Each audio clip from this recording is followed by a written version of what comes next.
Valve has made an interesting change to Steam reviews, and by interesting I mean it's really quite awful. Let's chat about it in the comments below, but first, my opinion. I'm Tarmac, and this is Feature Creep.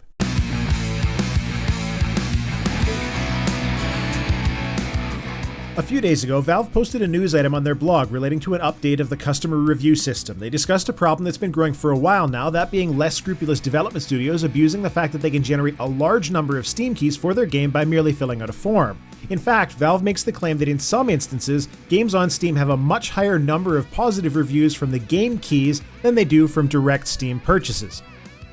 They go on to acknowledge that there can be valid reasons for this disparity between keys and direct Steam sales, including strong off-Steam audiences, passionate early adopters, and such, but state that in many cases this abuse is obvious, with such nonsense as duplicated reviews in bulk, and in some cases actually posting directly from accounts Valve could link back to the developer. They identified about 160 games that were at least suspicious. I've linked the blog post below so that you can read it, but if you do, make sure to notice that never once does Valve actually claim that there's anything wrong with the people who purchase or receive keys from a source that is different from the straight purchase off of the Steam platform itself. So, Valve decided to make a change. The review filter now has options to show all reviews are just individually positive or negative. It can display by specific language. And finally, the point of this video, the Steam user can choose to display all reviews, or they can choose to see only Steam purchases or key activations independently. A Steam purchase is one bought on Steam itself, whereas a key activation is purchased or received from some off-Steam location. You may ask yourself, as many have, why could this possibly be a bad thing? And on its face, you're right. More filtering options on Steam is always a good thing so that gamers can get better sets of information at their fingertips. The problem is that by default now, key activations are excluded unless the Steam user actively chooses to filter them in. This default is not saved between viewing titles and must be deselected every time you look at a game. And as I'm sure you're aware, most people don't modify default settings in the first place. In fact, just to put some numbers to that, back in the early days of computers, Microsoft surveyed Word users by way of INI file modifications, and they found that less than 5% of users changed any setting away from the default. If that holds true today, and let's not pretend that human psychology has changed all that much in a few decades, a solid 95% of Steam users are now not seeing any reviews from key activations on Steam. And all of this in true Steam fashion by giving no advance notice to anyone. They ended the blog post by saying, "As always, please let us know what you think."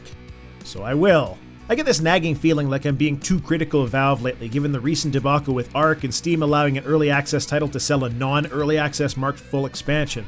They are, after all, the biggest distribution platform on PC, my game device of choice. But it seems to me that when you're the king, you should be, no, indeed you must be, held to a higher standard from the perspective of the customer of your product.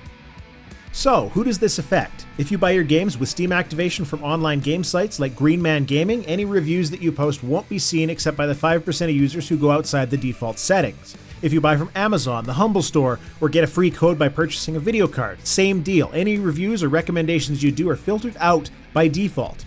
If you buy your games from a retail store, granted not too many PC games these days, but there are still some out there, you will have the same problem.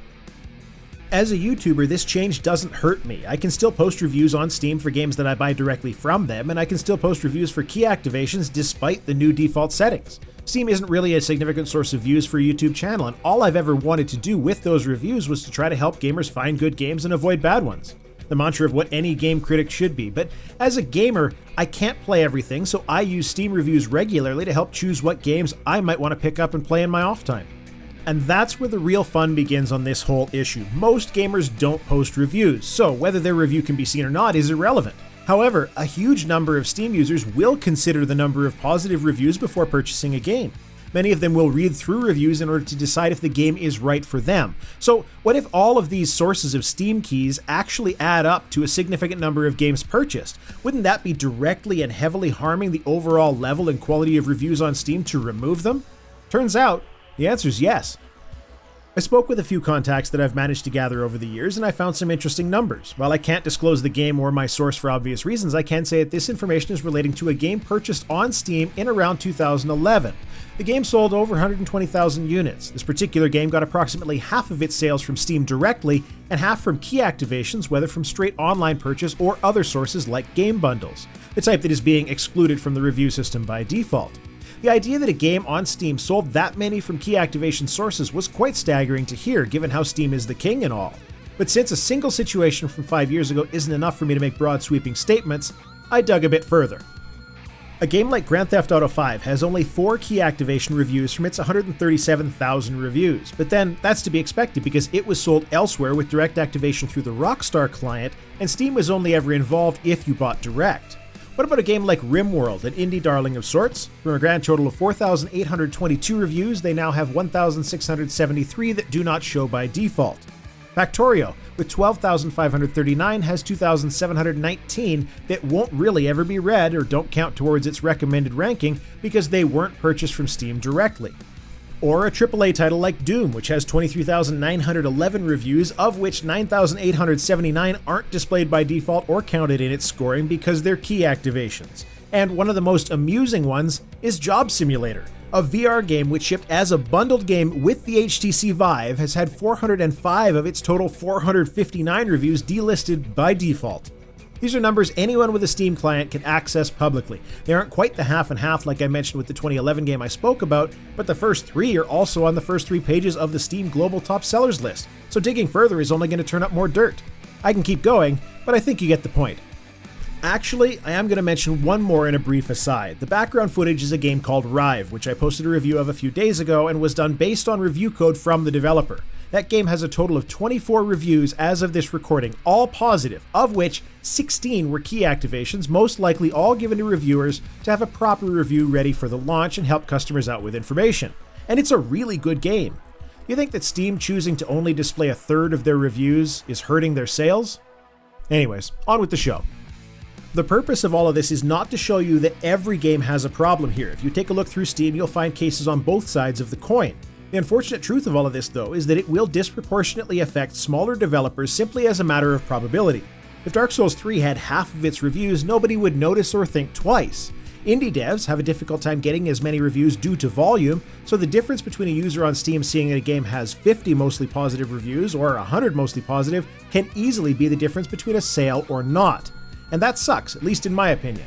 When you don't have a huge marketing budget, user reviews will be one of the driving factors in your success. And what this all means is that Steam users now have less information to go on to make purchase decisions, and people who buy games off Steam, despite them being Steamworks key activation products, are considered to be less valuable by default because of this change. It's not good, at least I don't think so. There are ways to solve the abuse issue, in my opinion. For starters, I don't think that it's better to scattershot and hurt legitimate developers in order to prevent abuse, and especially on the scale of 160 suspicious games, of which Valve has already claimed to have laid the smackdown on most of them. Providing the filter was a good move, but leave the reviews combined by default and let users filter out instead of in. Remember, gamers that get misled by a shady company spoofing their reviews have a recourse. It's the return policy. Game developers who make good games but don't get reviews counted because of this change could well not even see that purchase to get a chance to show someone that their game is good. And, as with the previous discussion on refund policies, if you expand the current refund policy while letting gamers filter on their own, it makes this problem hardly worth being concerned about at all. Secondly, I find the narrative that it is getting difficult for Valve to police the store to be untenable. Market data firm Superdata gives an estimate of Valve revenue from 2014 at $730 million, a number which will be dramatically increasing as the PC market is growing rapidly. Hire more support staff. Sure, it would be a cost to Valve, but the criticism has been around for a long time that real customer support is needed. Maybe we could even get rid of some of the Harambe bullshit memes and other garbage reviews, which are a much bigger problem than going after key activations. Or you can do what a number of other successful forums and communities have done, which is to have volunteer moderators. Vet them, keep an eye on them, but let the Steam community help you out. If it's too expensive to hire more support staff, that is. And unfortunately, there's one final effect of all of this, which for the cynical, conspiratorial people in the audience might make just a little too much sense. We know that probably 95% of Steam users will never alter the default settings, so from a practical standpoint, if you want your game to be reviewed and have the review be visible to customers, well, that only happens when somebody buys a game directly on Steam. Turns out those key activations don't give Valve a cut of the sale, so the collateral benefit here is for Valve to, in a rather ham-fisted way, provide some firm encouragement for developers to sell more on Steam and less on other platforms.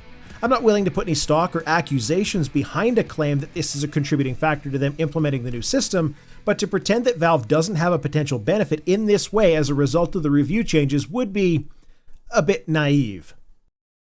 So, do you use Steam reviews in your research on whether a game is worth buying? Let's chat about it down below. Feature Creep is a regular show, and wouldn't it be awful if I knew which subscribers came from, say, Reddit, and I just didn't respond to their comments because reasons? Yeah, it would be pretty awful to discount the opinions of an entire group just because of the way they found my stuff. Thanks for watching. That's all I have to say. Tarmac out.